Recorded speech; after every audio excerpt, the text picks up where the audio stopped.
Hello, welcome to Yorkshire. In this video we are visiting two incredibly famous ruined abbeys, and we've also got gorgeous towns, as you can probably see, and more. So subscribe if you enjoy, and let's begin.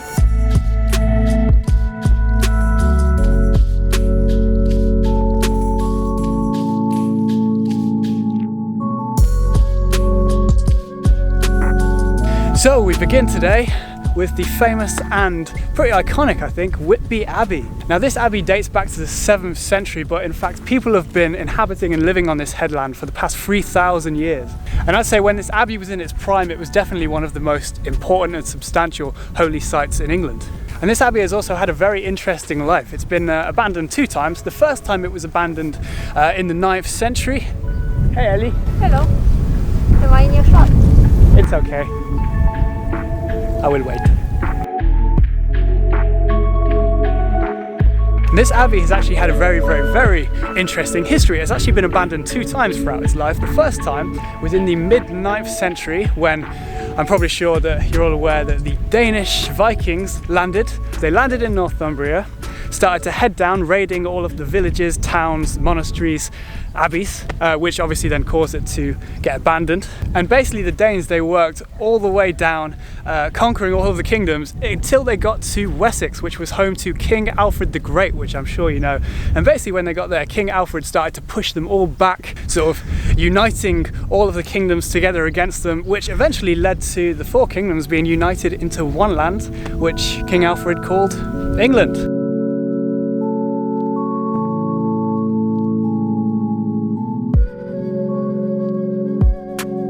So going back to the formation of England, the word England actually derives from King Alfred the Great called it Englerland, which basically translates a little bit to the land of the Angles. So that's where the word England comes from. But yes, back to this abbey. This abbey was re-established after the Danish invasion in 1078. And I'm just imagining how this would have looked in its time, because if you look behind me, just the location of where this place is incredible.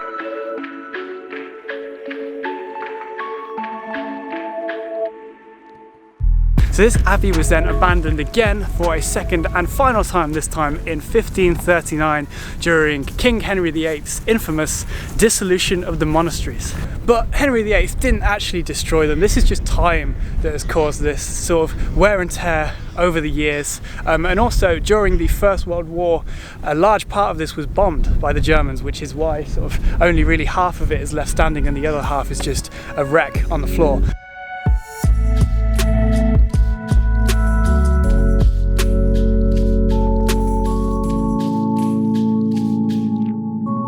And that sums up our little tour of Whitby Abbey. Now what we're going to do is head down there into the town of Whitby and see what we can see around there.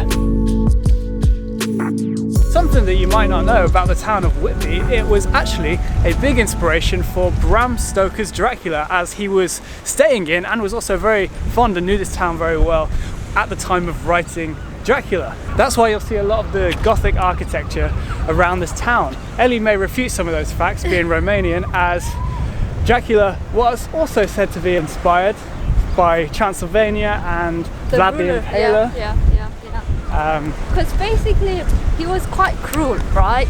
And he had like a taste of blood for, you know, like punishments and stuff, and he would impale people. So I think that's kind of where it comes to inspiration.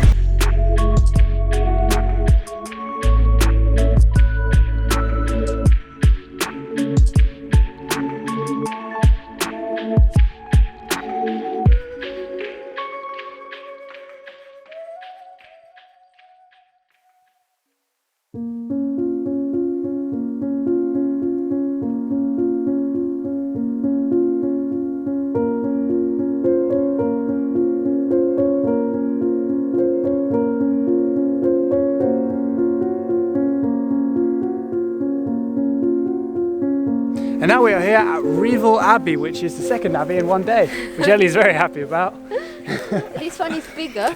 This one's bigger. This one's bigger, this one is more modern, this one is much quieter, so I feel like a lot less people know about this abbey, but it is just as spectacular as Whitby Abbey. And to be honest, a lot of the history of this abbey is a little bit similar to Whitby Abbey as well. So this abbey didn't fall victim to any attack from the Danish Vikings, but it did suffer from a war between England and Scotland, and then it took a massive hit from the Black Death. I think it went from around 680 monks in here to 15 monks. And then shortly after that it did fall victim to King Henry VIII's dissolution of the monasteries. Yet again, this was another victim, but this one hasn't just been left to time. This one was purposely demolished by Henry, and that is kind of the state that we see it in today. So let's explore the abbey more, see what else we see.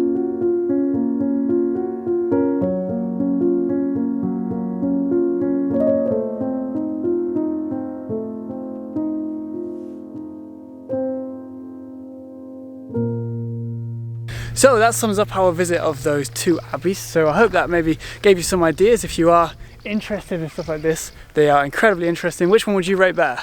I like this one better. Yeah, me too. And it feels like a lot less people know about this one. This one just has so much more remaining and so much more to see, so much more to learn, which is really nice. So what we're doing now, much needed rest for the night. Yeah. And then we are going to go to the town of Knaresborough tomorrow morning and show you a little bit to do around there.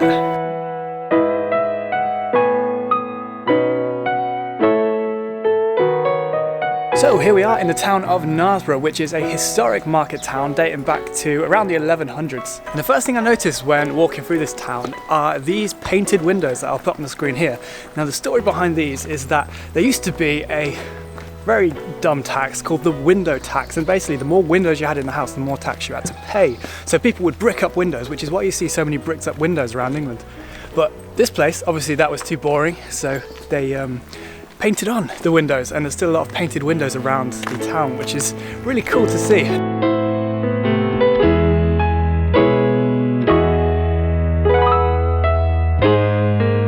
Oh yeah, it's a pool. yes, very deep pool. Perfect very for good swimming. for swimming. Just be careful, you don't want to drown.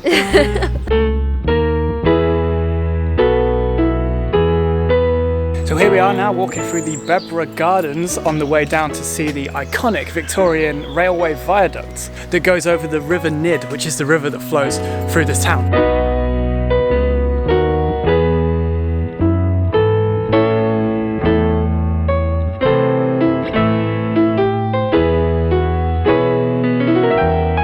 And here's another thing you might want to do. We are just on the River Nid right now.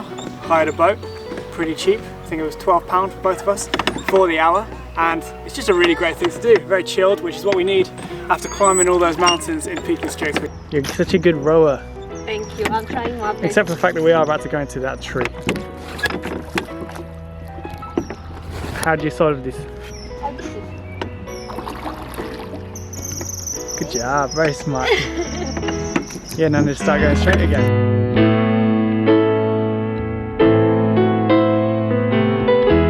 So what we're going to do now is we're going to head up to Knaresborough Castle, which is free, and I've finished off the video, so let's go.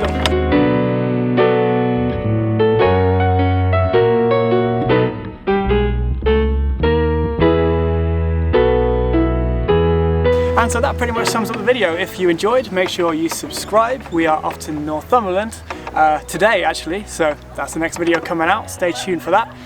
And yeah, I'll see you in the next one. Goodbye.